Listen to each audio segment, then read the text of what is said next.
So I've been noticing over the past 2 weeks us Real Madrid fans have been complaining and crying way too much. And what I mean by that is I look at my past 3 videos and all of them are just criticizing the players. And to be honest with you, I took a back step. I went to go rewatch some of those videos and I realized we are being maybe too reactionary. And I mean that is normal when you talk about Real Madrid fans. But the thing we are forgetting is the team we support is Real Madrid. Real Madrid are the comeback kings. They've shown this many times. How many times did they have bad moments where they lose big and then they make a huge comeback? And I know it stings not to be world champions and it stings to see PSG, who beat Real Madrid 4-0, lose 3-0 to Chelsea. But I think this is the perfect moment for the team to get humbled.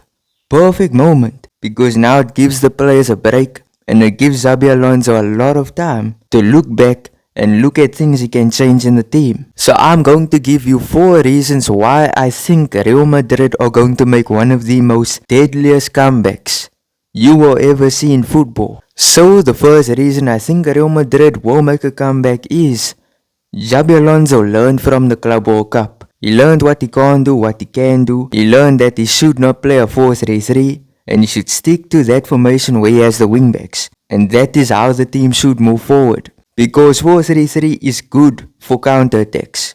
But the formation Xabi Alonso uses is good for position play. Good for controlling games. Because remember, Real Madrid started the Club World Cup in brilliant fashion. Brilliant fashion. They were playing beautiful football. It was almost crazy to think that this is the same Real Madrid that Carlo Ancelotti had. The team was playing solid passing football, brilliant, beautiful football. And that was due to the formation he played, which is this formation I'm going to show you on the screen. And in my opinion, the reason why the team lost to PSG is because they didn't play this.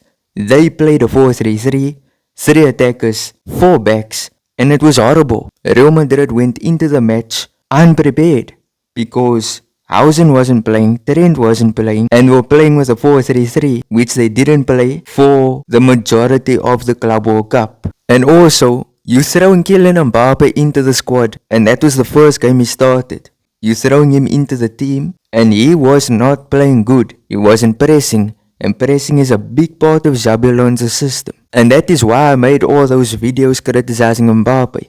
Because he was not pressing, Vinny also wasn't pressing. And I think that is something that they must absolutely improve upon. The second reason why I think the team's gonna make a comeback is the new signings. These new signings have been a big revelation. Look at Trent Alexander-Arnold. You know, I thought he would be a trash signing. The guy's really good. Defensively, okay, he's a bit shaky. But passing wise, he offers something we have never seen from a fullback. A player who is so good at passing.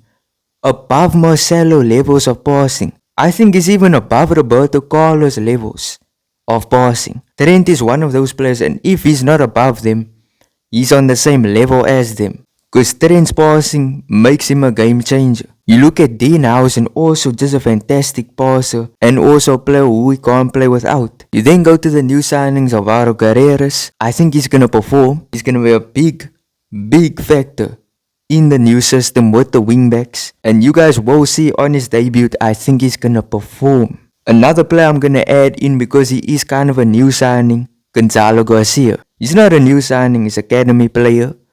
But he kind of is a new player in the first team. I think he's going to be massive. He can even become a starter. That's how crazy it is. In the current state of Real Madrid, he starts. But will carry on, I don't truly know. But what I've seen from Gonzalo Garcia, I'm very impressed. And then the big signing from River Plate, Franco Mastantuono, a player who I'm a big fan of. Truly. Love his playstyle, love everything that he does on the pitch. But there's a big warning. Big warning. Red alert. You guys have to give him time. You have to give him time because he's a young player. He's going to turn 18 and there's going to be a huge pressure on him, which I think could be very bad for his development. I think there is some good pressure that can be added. He must want to be the best player in the team. He must want to improve. That is the type of pressure that I think he should have. But the pressure of being a starter and expecting too much from him, that can be a huge problem. And as far as new signings go, I don't see any new signings being made. I think the team is perfect the way it is. The next thing we're gonna talk about, number 3, departures. Luka Modric, he has gone to AC Milan. Lucas Vazquez, he has gone out. And it looks like the next 2 departures could be coming soon. We're seeing Fran Garcia linked to AC Milan. That move is going to go through. It's gonna go through.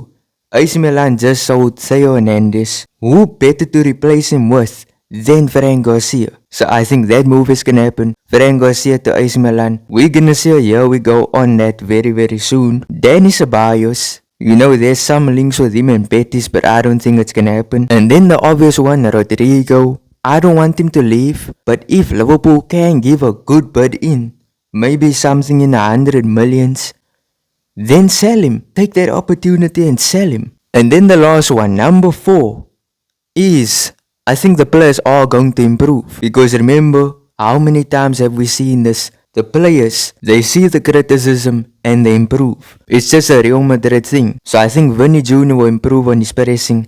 Kylian Mbappe is gonna also improve on his pressing. That's what I think is gonna happen. And if they don't do it, then I think that bench is just waiting for them. That's what I think is gonna happen. With Vinny Jr., we're already seeing contract negotiations kind of stalling. And I think we're gonna see a Cristiano Ronaldo situation, in which Vinny Jr. demands more money. He wants more money, but his performances don't warrant more money. Whereas when Cristiano was asking for more money, his performances showcased why he needs more money. So I think Vinny Jr., if he doesn't improve on his performances, he's gonna leave the club.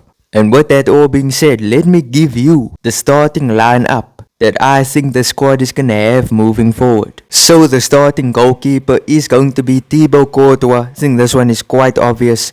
And then we move on to the centre backs. So because it's gonna be a back 3, I think we're gonna see Dienhausen. It's quite obvious. Did you think it would be anyone else? Then the centre back who's also gonna be in the back 3 will be Eder Militao. He came back against PSG and I saw some good things. It looks like he's ready and I think he will be a starting centre back. And then the right centre back is gonna be Rudiger. I don't think anyone can complain. This looks like a monster trio at the centre back position, truly. And then the 2 wing backs is going to be a tough decision between Kava and Trent. I'm gonna choose Trent just because I think he adds a lot of different things in that position. He adds elite passing. You can even go into midfield. Like, he's perfect in that right wing back position. Then the left wing back, it's gonna be obvious. It's gonna be Carreras. Carreras, I think he's gonna be the left wing back. And the reason why they brought him in is to be the player who's gonna truly showcase what a left wing back in Xabi Alonso's system should be. The 3 midfielders is going to be Arda Güler, Tchouameni, and Valverde. The reason why I'm saying this is Bellingham is going to be out. So therefore he will get slowly integrated back into the team when he comes back. But Arda Güler is going to be our main starter, Tchouameni and Valverde. The 2 strikers. This one genuinely had me thinking, who's going to be the 2 strikers? Who's it going to be? So I'm going with Vinicius Jr. and Gonzalo Garcia. Now listen, this pains me to say this because I am a Kylian Mbappe fan. But when I look at pressing, I think Vinny Jr. is a good presser. I think Gonzalo is a good presser. And I think Mbappe isn't really a good presser. So therefore I think it could be Vinny Jr. and Gonzalo to be the starters. But just because I'm saying this, don't think I'm writing off Mbappe, because he could just perform, he could start pressing. If that is the case, if he does improve, I think he's gonna start ahead of Gonzalo, and we're gonna have Vinny Jr. and Mbappe as the 2 strikers. And that's my thoughts. Tell me your thoughts there in the comment section. If you agree, if you disagree, tell me please there in the comment section. I'd like to hear what you guys have to say. But if you enjoyed, smash like, subscribe, turn on notifications. Peace out.